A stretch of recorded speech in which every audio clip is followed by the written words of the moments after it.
नमस्कार, आप देख रहे हैं एनएमएफ न्यूज। मैं आपके साथ शबनम। मोदी सरकार की तरफ से पाकिस्तान पर एक और तगड़ा प्रहार कर दिया गया है और वो प्रहार किया गया है अंतर्राष्ट्रीय मंचों पर उन 60 डेलीगेशनों के जरिए जो ऑपरेशन सिंदूर के बाद भारत से विदेशी धरती पर भेजे गए।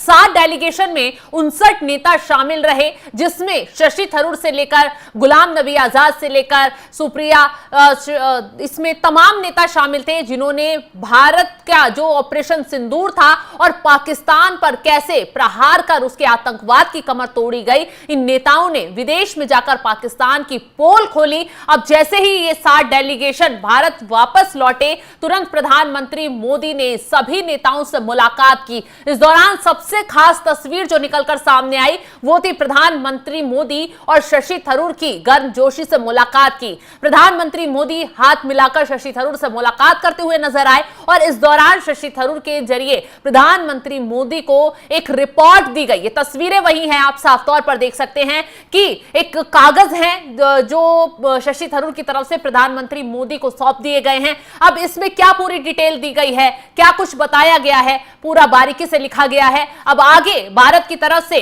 इस डेलीगेशन के जरिए क्या एक्शन लिया जाता है, पाकिस्तान को कैसे विदेशी धरती पर बेनकाब किया गया, इसका पूरा चिट्ठा प्रधानमंत्री मोदी को टेबल पर खड़े होकर सभी नेताओं ने बताया और बताया कि कैसे पक्ष विपक्ष भूलकर ये नेता भारत का प्रतिनिधित्व करने विदेशी धरती पर पहुंचे थे और उन देशों को सामने पाकिस्तान का खुलासा किया, पाकिस्तान के करतूतों को बताया। जो देश खुलकर पाकिस्तान का समर्थन कर रहे थे जब भारत ने ऑपरेशन सिंदूर चलाया, तो कैसे पाकिस्तान के सपोर्ट में आकर खड़े होकर पाकिस्तान के लिए आंसू बहा रहे थे। ऐसे देशों को उनका आईना दिखाने का काम किया इन विदेशी धरती पर पहुंचे डेलीगेशन के नेताओं ने। शशि थरूर ने यहां पर सबसे पहले बताया कि कैसे उन्होंने कई देशों को समझाया कि पाकिस्तान सिर्फ भारत के लिए नहीं बल्कि आतंक के लिए, पूरी दुनिया के लिए खतरा बन रहा है आतंक को पालकर, और जो भारत ने ऑपरेशन सिंदूर के जरिए पाकिस्तान के आतंकी ठिकानों को मिट्टी में मिलाया, आतंकियों को मिट्टी में मिलाया है,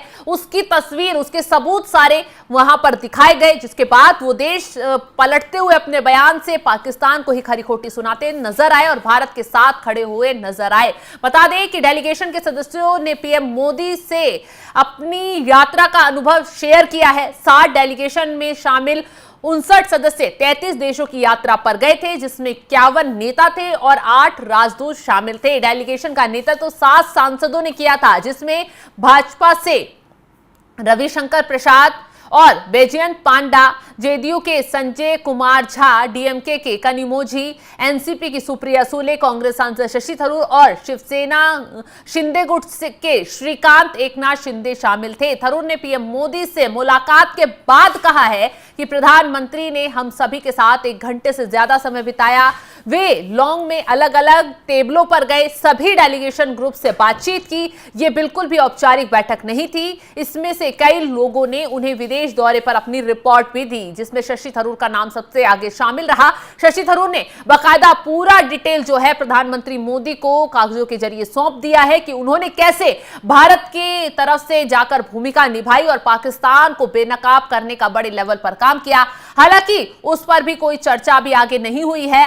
हो सकता है कि जो रिपोर्ट प्रधानमंत्री मोदी को सौंपी गई है उस पर आगे कदम बढ़ाया जा सके। हम इसके साथ ही शशि थरूर ने कहा कि हमने पूरी तरीके से अच्छे से प्रधानमंत्री मोदी से बातचीत कर पूरी जानकारी उन्हें दी है। तमाम ये तस्वीरें सामने आई हैं जिसमें प्रधानमंत्री मोदी जो है डेलीगेशन के सभी नेताओं से मुलाकात करते हुए नजर आ रहे हैं। ये बैठक ऐसे समय पर हुई है जब भारत अंतर्राष्ट्रीय मंच पर अपनी भूमिका को लगातार मजबूत कर रहा है। प्रतिनिधि मंडल के सदस्यों ने अपनी यात्राओं के दौरान भारत के हितों और मूल्यों को प्रभावी ढंग से प्रस्तुत किया, जिसकी सराहना प्रधानमंत्री मोदी की तरफ से की गई और लोग भी तारीफ कर रहे हैं कि कैसे चंद नेता जो है वो पूरे ऑपरेशन सिंदूर को लेकर, भारत के एक्शन को लेकर राजनीति करने में जुटे हुए थे। वहीं दूसरी तरफ जो है प्रधानमंत्री मोदी इन नेताओं को बड़ी जिम्मेदारी देते हैं, जिसमें पक्ष विपक्ष दोनों के नेता थे, और उन्होंने इस राजनीति को एक तरफ रखकर अपनी भूमिका भारत की तरफ से विदेश में निभाई और पाकिस्तान को आतंक के पालने के मुहाने पर बेनकाब करने का काम किया। प्रतिनिधिमंडल के सदस्यों से मिलने के बाद प्रधानमंत्री मोदी ने एक ट्वीट भी किया, जिसमें उन्होंने लिखा, विभिन्न देशों में भारत का प्रतिनिधित्व करने वाले विभिन्न प्रतिनिधि मंडलों के सदस्यों से मुलाकात की और शांति के प्रति भारत की प्रतिबद्धता, आतंकवाद के खतरे को समाप्त करने की आवश्यकता पर विस्तार से चर्चा की गई। जिस तरह से उन्होंने भारत की आवाज को आगे बढ़ाया, उस पर हम सभी को गर्व है। 7 सांसदों की अगुवाई में भेजे गए प्रतिनिधि मंडल को खासतौर पर आतंकवाद पर पाकिस्तान को दुनिया के सामने बेनकाब करने का टास्क दिया गया था। जिन 7 सांसदों ने डेलीगेशन का नेतृत्व किया था, उसमें हमने आपको बताया कि शशि थरूर का नाम सबसे ज्यादा हाईलाइट हो रहा था, क्योंकि शशि थरूर जो भी बोल रहे थे वो गांधी परिवार के लिए काफी घातक साबित हो रहा था। शशि थरूर ने यह भी बताया कि पहले जब सरकार कांग्रेस की थी तो कैसे पाकिस्तान को जवाब दिया जाता था, हालांकि सीमा के अंदर जवाब रहकर दिया जाता था, लेकिन अब मोदी सरकार जो है वो सीमा पार कर घर में घुसकर आतंक को तबाह करने का काम कर रही है। जब शशि थरूर की तरफ से विदेश में बैठकर यह बयान दिया गया तो गांधी परिवार ने इस पर आपत्ति जताई और कांग्रेसियों को लेकर गाइडलाइन तक जारी कर दी। कांग्रेसियों को वो हड़काना शुरू कर दिया कि आप पार्टी के खिलाफ जाकर ऐसी बयानबाजी नहीं दे सकते। हालांकि शशि थरूर ने साफ कर दिया कि वो यहां जिस काम के लिए आए हैं वो काम अच्छे से कर रहे हैं, वो अभी किसी राजनीति में नहीं पड़ना चाहते, किसी एक खास नेता की बयानबाजी का वो जवाब देना नहीं चाहते, क्योंकि उनके पास समय नहीं है। वो जिस मिशन में लगे हैं उसको पूरा करने का समय उनके पास अभी कम है। तो ऐसे में शशि थरूर की तरफ से लगातार गांधी परिवार को और उनकी तरफ से जो राजनीति कर रहे थे नेता, उनको जवाब दिया गया। यही गुलाम नबी आजाद की बात करें, मनीष तिवारी की बात करें, सभी ने मिलकर भारत का प्रतिनिधित्व विदेश में अच्छे से किया और इस वक्त वो भूल गए कि वो किस पार्टी के नेता हैं, किस दल से जुड़े हुए हैं। क्या यहां मोदी सरकार के खिलाफ राजनीति करनी चाहिए या तमाम मुद्दों पर राजनीति करनी चाहिए, ये सब परे रखकर उन्होंने भारत के लिए वहां जाकर काम किया। और जो पाकिस्तान भारत के लिए नकेल बन रहा था आतंकवाद को लेकर, जिसने पहलगाम आतंकी हमला कर भारत को दहलाने की कोशिश की, भारत को डराने की कोशिश की, उस पहलगाम का बदला लेते हुए मोदी सरकार ने कैसे ताबड़तोड़ तरीके से पाकिस्तान पर मिसाइलें दागकर उसे नस्तनाबूद उसके आतंकी ठिकानों को किया, उसके आतंकियों को मिट्टी में मिला दिया। तमाम 100 से ज्यादा आतंकी जो है ढेर कर दिए गए और इसी बात की जानकारी बारीकी से दी विदेश में बैठकर, क्योंकि विदेश में पाकिस्तान की तरफ से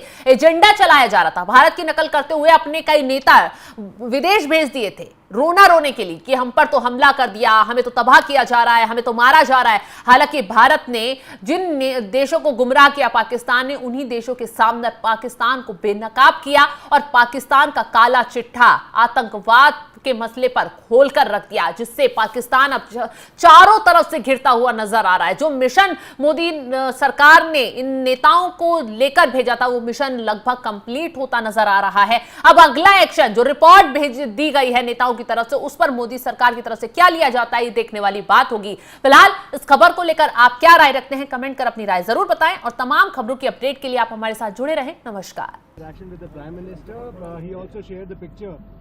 With you as well. What is being talked about, sir? I haven't seen the pictures yet, but he certainly was very, very pleasant to all of us. I think he saw this as an opportunity to thank the delegations for their service, and he was very pleasant. He spent more than an hour with all of us, an hour and a quarter. He walked around the lawn to different tables, talking to different groups of people. We all sort of chatted with him in a very informal way. It was not a formal meeting at all. There were no formal speeches or even those of us who had given him our reports on the trip did not present those reports or speak to them particularly. But it was a good, lively, informal conversation. Anything specific he wanted to know or you shared with him? No, we all shared lots of things with him, and I'm sure that in the fullness of time some of this will be apparent. But one general proposition I've noticed is that in every country, people came back saying this was a very good idea, that countries appreciated having members of parliament come and visit them. And we all suggested we should make a practice of this more often, sending MPs to engage with legislators in other countries. And the Prime Minister certainly seemed to take that idea on board. It was his idea to begin with, but it was well received in other countries. ഞാൻ എഴുതി